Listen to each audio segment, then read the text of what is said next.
Yes, I landed that. What? What? What? What is up, everybody? This is Gary from Killer Off-Road Hobbies, and today we are going to be doing a full review and my thoughts video on the Arrma Kraton 6S V2 1/8 scale monster truck, or truck, whatever you want to call it. Okay, so this is a 1/8 scale four-wheel drive monster truck or truggy that you can pick up pretty much anywhere for about $500. And like I said, this is the V2. There was a previous version that I owned and absolutely loved. That was actually the truck that got me started on this path of killer off-road hobbies and you know, learning how to drive and do backflips and everything. That all happened for me with the Kraton V1. So it was delightful, to say the least, to go ahead and get one of these and to do a review on the upgraded version. So let's kind of just get into this. So when you get a Kraton, you tend to get a lot of RC for the money, I believe. You know, it's no secret, those of you that have watched my channel progress, and those who are subscribers and have been around Killer Off-Road Hobbies for a little while, everybody knows I absolutely love the Kraton. So that is, you know, that's no secret on my channel.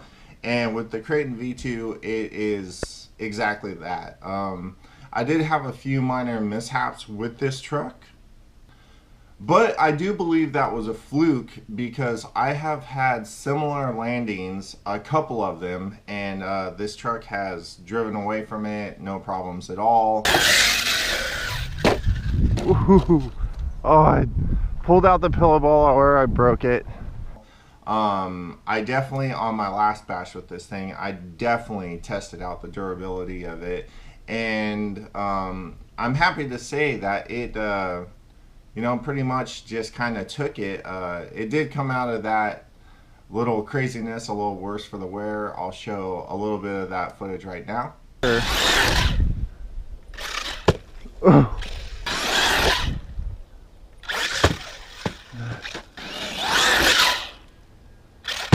Sweet! Another front flip. But yeah, this thing, I mean, it's a Kraton. It's tough. It's powerful, it's quick, but let's just kind of go over everything about it and stop, you know, I guess bragging on it, because I do love this truck. Alright, so starting with the tires. Now on the Kraton V2, you do get this newly designed 3.8 monster truck tire.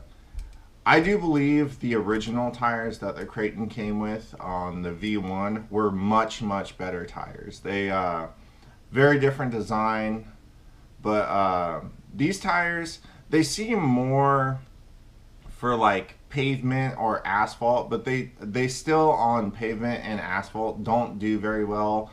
They're not very good on loose gravelly surfaces, loose dirt. All around, I would have to give the tires a fail. I would have preferred them to keep the original tires. The original tires were a much better tire, I think. Anyways, yeah, I'm not a huge fan of these tires. I'm not going to say anything good about them, because I literally haven't had them on a surface that they did well on, other than grass. I mean, you know, they do pretty good in grass, but when I had them on the Techno truggy at the skate park, they did very poorly. Just driving around like on the street and stuff, they do really poorly. They slip and slide all over the place. And on the loose gravelly surface I bash on at my normal bash spot, they just don't even hook up at all. So I'm gonna go ahead and give the tires a fail. I wish they would have kept the original tires, but you know, it is what it is. They do look pretty cool, but that's all the positive things I have to say about that. Okay, so that's one of the upgrades or one of the differences between the V1 and the V2. Okay, so this is a new body. It's the same design, but it has the same flaw, which is, we'll go ahead and pop this off.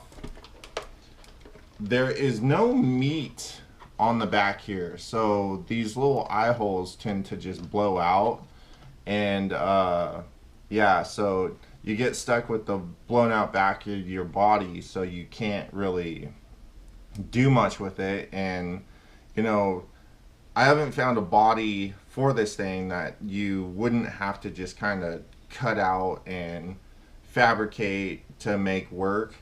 But I did do the whole Gorilla Tape thing on this body, and it seems to work well. I did do the drywall tape and goop here and here though, just to double, triple reinforce it. Other than that, I think the body looks much better, and it has held up pretty good, except for that normal, you know, blowout in the back. All right, so other things you get as an upgrade, I guess, is you get a stronger wing mount, which is a plus. The suspension, I am happy to say, is set up much, much better than the V1. The V1 tended to like just sag barely off the ground. This thing, I haven't changed anything about this truck other than the pinion. The pinion gear, I upped it to a 16 tooth, I do believe, and I have been absolutely just happy with this truck. I didn't tune the center diff. I haven't tuned the front or rear diff. I didn't think it needed it. On the V1, it was absolutely mandatory. On this V2, I haven't done it because, like I said, I don't feel like it's necessary. This thing drives fine for me. I'm happy with the way this thing is set up, and the rear wing did take several hits and it didn't break, which is a big plus. Like I said, the suspension is set up much, much better. It could use a little bit thicker oil, but I'm not gonna mess with it because like I said, I'm just happy with the way this thing is, without doing all those, without having to pull the shocks off and dump the oil out, clean it out, and then put heavier weight oil in there, or pull all three diffs out and tune all of them. I don't think it needs that, and you know, it would have to be bothering me for me to justify myself doing that. Like, I normally tear rigs down and check everything after several times of running them, like 2 or 3 times of running them. But this thing has just been holding together just fine, and I haven't really torn it down. I haven't heard any funny noises coming from the diffs. Like I said, the power distribution is fine for me. I'm happy with it, so I'm just gonna leave it how it is, which is a huge difference over the first one. So I'm not sure what they did differently with this one as far as the diffs or whatever. If they actually did put oil in them or not, I'm not sure about that. I cannot quote on that because, like I said, I haven't torn the diffs out and taken them apart. But I will say that it was an absolute mandatory to at least tune the center diff on the V1. On this one, maybe it's the new power system or whatever, but I don't think it's necessary, so I haven't done it yet. So moving from that on to the power system, this came with a way, way, way better power system. This BLX 85 150 amp 4 and 6S capable ESC that's waterproof is amazing. I know people have had problems with them, but I haven't had any problems with this. It's a rebranded Hobbywing Quick Run, one of my favorite ESCs out, and I am absolutely happy with that. The new motor they put in this thing has power for days. I would go as far to say as this combo in here, this BLX combo, is one of the best ready to run combos that you can get your hands on, especially for the price of this rig. This combo from Hobbywing is just amazing. I love it. Like I said, it's got power. You don't really have too many heat issues unless you go huge pinions, but other than that, your ESC and motor waterproof. ESC is going to run nice and cool for you. You're not going to have temp problems with this ESC unless you're just getting crazy. And the motor has plenty of power and durability, longevity. I am a huge fan of the electronics in this. So I just wanted to show a little bit of running footage here. This is all going to be done on 6S, and as you can see, the Kraton is just an insanely stable platform. I mean, even with the poor traction of the tires and everything, you can make this thing look good on almost any surface. Power for days. I didn't have any temp issues with this thing at all. It was probably about 85 to 90 degrees during this running footage here, and I'm just going, you know, pretty much half to 3/4 throttle the whole time, sometimes full throttle, and this thing is just well composed. No problems with it at all. Very easy to control on the ground, control in the air. It has really good response. I would suggest possibly, you know, tuning your ESC to a punch level that you're comfortable with, and braking level that you're comfortable with.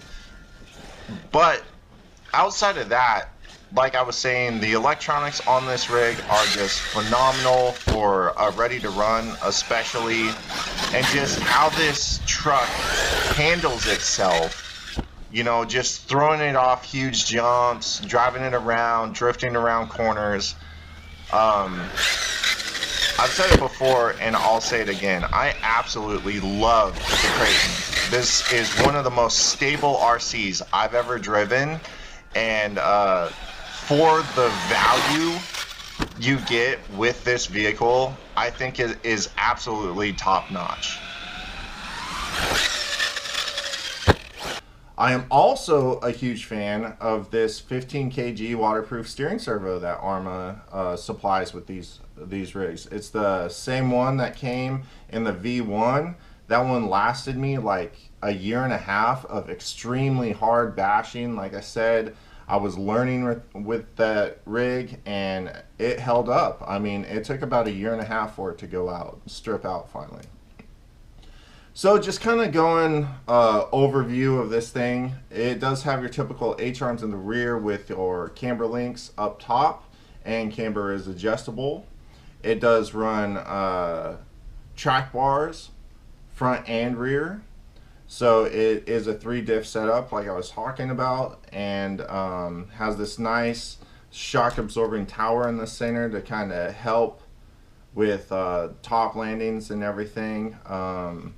You know, in the front, it's got a pillow ball suspension, so your camber is adjustable. Your toe in and toe out is adjustable with your turnbuckles, and you know, it's got 3mm thick shock towers. The suspension is set up well. I mean, this thing, I'm just happy with it the way it is. So in my durability kind of testing of this thing, like I said, I had that one fail that I think was a fluke, but just going crazy with this thing, I didn't break a whole lot of stuff. I did have a couple things break. I had the little tab right here that holds your ESC wires down. I did have that break when I just landed straight on the top of it. I did end up bending my rear shock tower, which I pulled off and just took a rubber mallet and hammered back mostly flat, I think.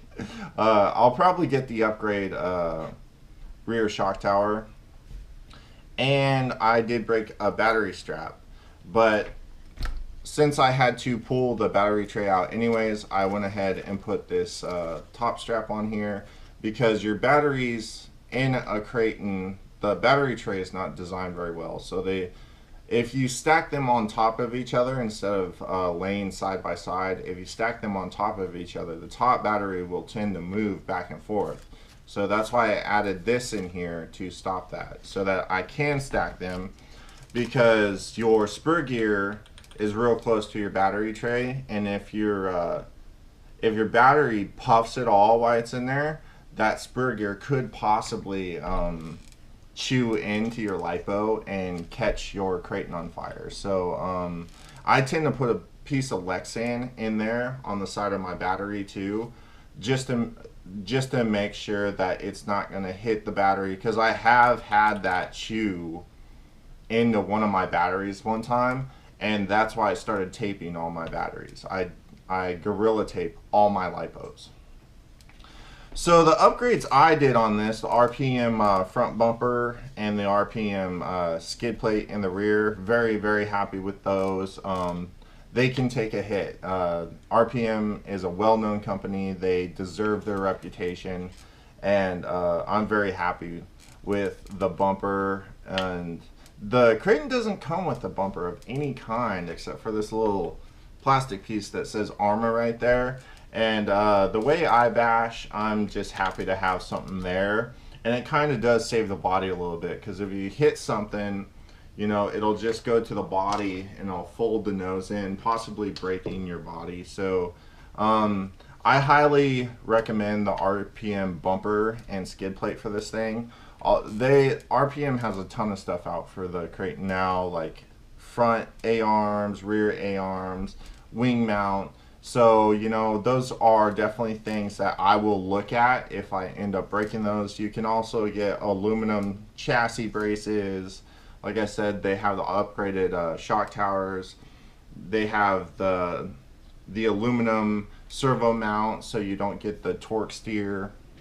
You know, all of those things are available for this kit now. They weren't available with those for my V1, or I probably would have had those, but I'm not going to purchase any of those things except for probably the rear shock tower until those things start causing me problems. But all in all, like I said in the beginning of this video, I just love the Kraton. The Kraton is one of my favorite RCs ever, and will probably continue to be, because it is literally the vehicle that I learned how to RC with. So I mean, as long as they're making Kratons, I will probably love them, unless somehow, some way they just completely destroy the design of it and like go with something else. But as long as they keep it like this, keep the price point and everything, I think the Kraton is literally one of the best, if not the best, value for dollar RCs out today. Just the whole Arrma A-scale lineup, except for the Nero chassis, I think you just can't lose with them. The price points are amazing. The electronics you get, the durability, the toughness, the value. I'm huge on that. That's what I'm all about. And my honest opinion is Arrma has that nailed. I mean, I see it as every other company is trying to compete with Arrma's A-scale lineup and A-scale, because their A-scale lineup is so solid, and the value you get, the amount of RC you get for your money, I think is just top notch. And I'm just gonna leave it at that. So the Arrma Kraton V2, huge thumbs up from Killer Off-Road Hobbies. So if you like this video, please give her the old thumbs up. If you didn't like this video, be sure to smash that thumbs down. Either way, I appreciate the feedback. Please check out the description. There's a bunch of stuff down there. You can get hoodie, coffee mug, t-shirts. You know, you can become a patron, help support Killer Off-Road Hobbies to keep bringing stuff in. You get rewards according to how much you're willing to support the channel. You can also get in on any ongoing or upcoming raffles that we are having on this channel via the donation link in the description below. And if you're new to Killer Off-Road Hobbies, please subscribe. We got a ton more coming at you, and this is just gonna keep going. All right, everybody, Killer Off-Road Hobbies, thanks you for your time and stopping by, and we will see you right back here on the next video. So get out there, get an RC, go have some fun, and peace!